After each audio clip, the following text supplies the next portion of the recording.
America, we just came out of the United States' second Great Depression, and are currently in a recession that will last for years to come. It was not like the first Great Depression, that we all know and talk about. It was a modern-day depression, shored up by consumer debt, credit cards and home equity that the U.S. didn't have back in the first Great Depression. True, you do not see long food lines, nor the super long unemployment lines, or hundreds of thousands living on the streets. Why? Because of the modern age. The long unemployment lines are now on the internet. People are buying their food with credit cards, or food stamps. Now generations of families live in the same household.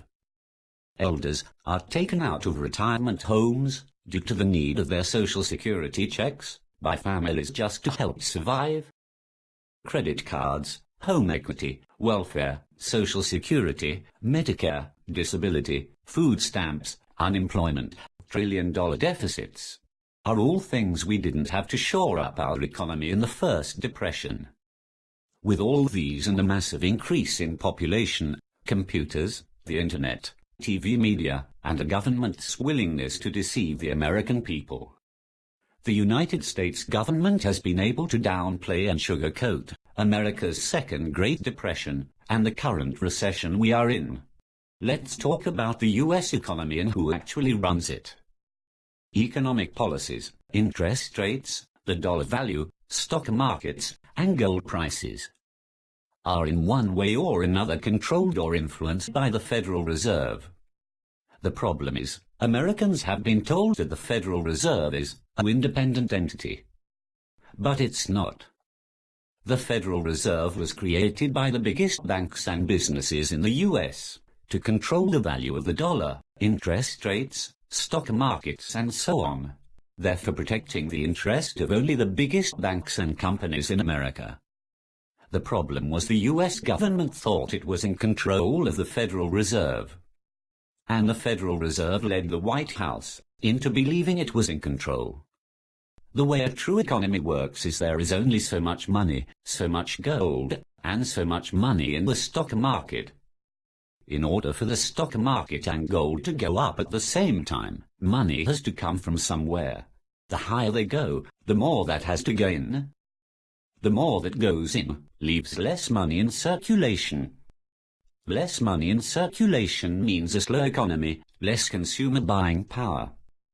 The only way the U.S. can sustain a rising stock market and gold prices along with a growing economy is to print more money, thus devaluing the U.S. dollar and creating trillion-dollar deficits. Any time you have high gold, you should have a low stock market.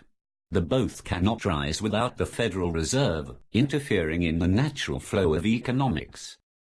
Once this happens, the Federal Reserve, with pressure from the government, start doing stupid things. Let's see. Banks want to loan more money, so they go to the Federal Reserve to ease lending regulation. The banks lend to those who cannot pay. But that's okay, because the banks know, since they control the Federal Reserve, and the Federal Reserve is part of the government, that the federal government will bail them out if needed with taxpayer money. It makes a complete circle with the American people paying out and the U.S. top banks and businesses taking in, with the middleman being the Federal Reserve. So let's see, the government takes the taxpayers' money, gives it to the Federal Reserve, which is ran by the top banks in the U.S. They in turn give it to themselves. But instead of lending it back out to small business, where some 70+% of the U.S. workforce is, the banks decide to manipulate the stock market, thus making record profits, without lending a dime to those who need it. The small business owners who can't borrow money for payroll and growth turn and lay off people, thus the high unemployment rate. And if you watched my previous broadcast, I go over why the real unemployment rate is around 38% instead of the government's reported 9.6%.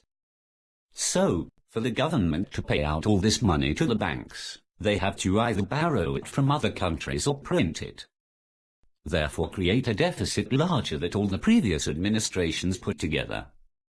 Just remember, it's impossible to have a rising stock market and gold prices without having high taxes and large deficits.